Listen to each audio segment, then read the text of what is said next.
Hey guys, Tyler Ansman here with Tyler Ansman Performance. So what we're going to talk about today is we're going to do part one of our youth training series.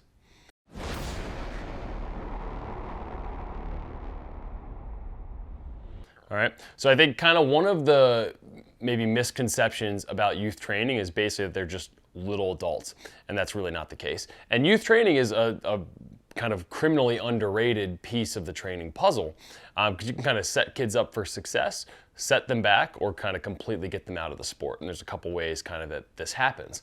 So the first one is they completely get out of it because it's not fun, it's not gamified enough, and this is something we're going to talk about in later parts, but that's really important that you keep them interested the entire time. The second piece is there's certain things that are more trainable when kids are younger, and things that are not as trainable kind of pre-puberty. That's something we're going to talk about in this section. And then there are kind of skills that kind of scale and set them up for success down the line, that if you kind of train them when they're young, you can kind of add layers onto this as they go, and you haven't kind of set them back.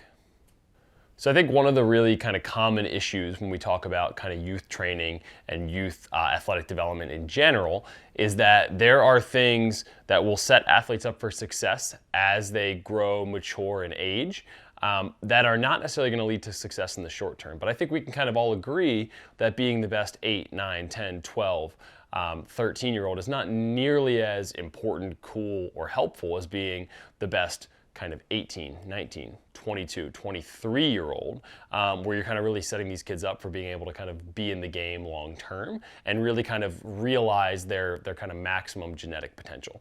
And so one of these pieces is, we kind of see this on the pitching side, are kind of dads and youth coaches telling their kids, just throw strikes. Like, if you just throw strikes, you're going to get outs. And this is true when kids are young because no one's very good at hitting. So if the ball's in the zone, it's either going to be missed completely or it's going to be hit weakly on the ground or in the air somewhere where it's a likely out. All right.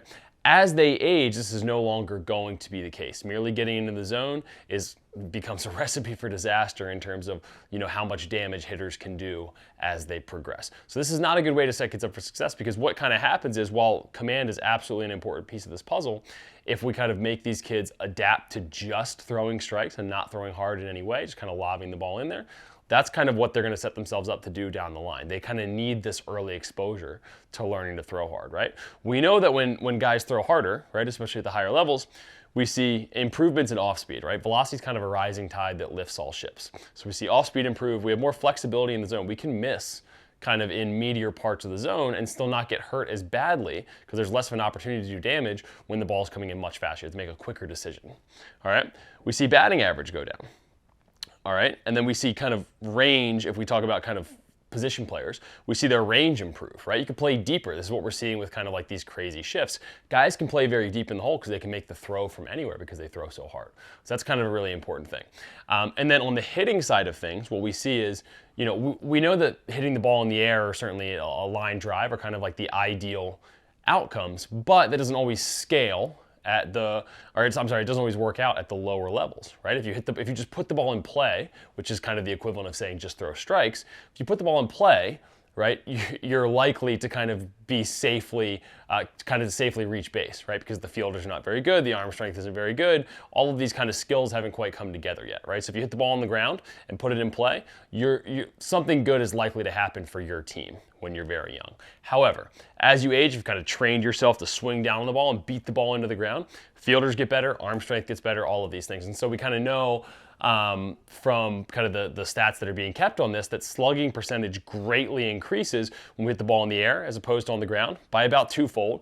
And then from being on the ground to a line drive by a little bit more than threefold. All right, so these are kind of significant improvements in terms of how many bases we're going to take and runs being scored and that kind of thing, based on just kind of hitting the ball in the air or on the line rather than just beating the ball into the ground. So these are kind of skills that will kind of make kids better as they age and mature and all these things, but may not necessarily show up as like the most proficient way to kind of win games when they're 10 or 12.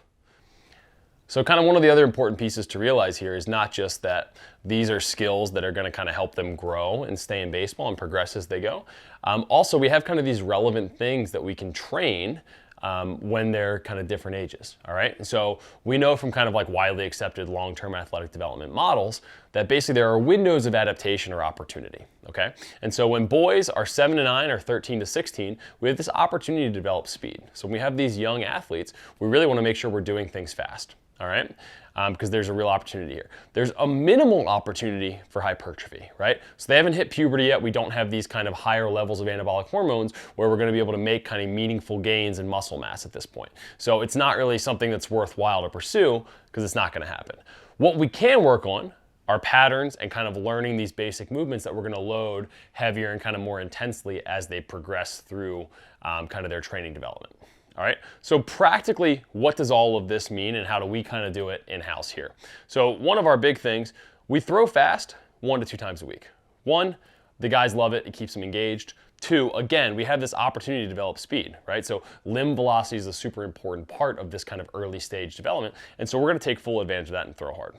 All right, the next piece is, command is one of the big 3 in terms of kind of pitching success, right? We have velocity, we have command, and then we have quality of off speed, all right? And so command is a super important piece, but we're not just gonna get up there and be like, hey, throw strikes. We're gonna do this in a kind of our differential training model, all right? So they're gonna be doing various kind of athletic throws and those kinds of things while we compete for who can hit the target the most times, those kinds of things, okay? The next piece is, we sprint early in a session and we sprint frequently throughout the week. Again, developing limb velocity is kind of one of our big opportunities here.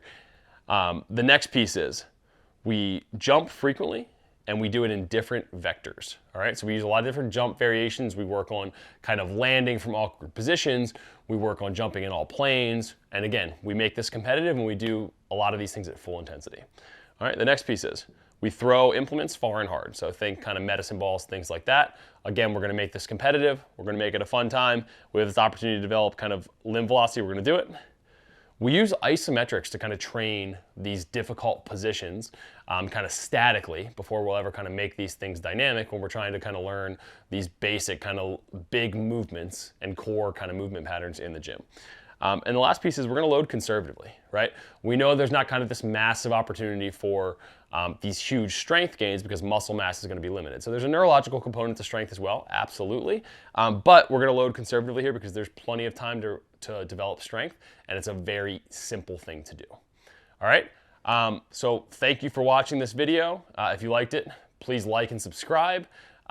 Feel free to kind of reach out if you have any questions, either in the comments below or kind of shoot us an email. All right, thanks.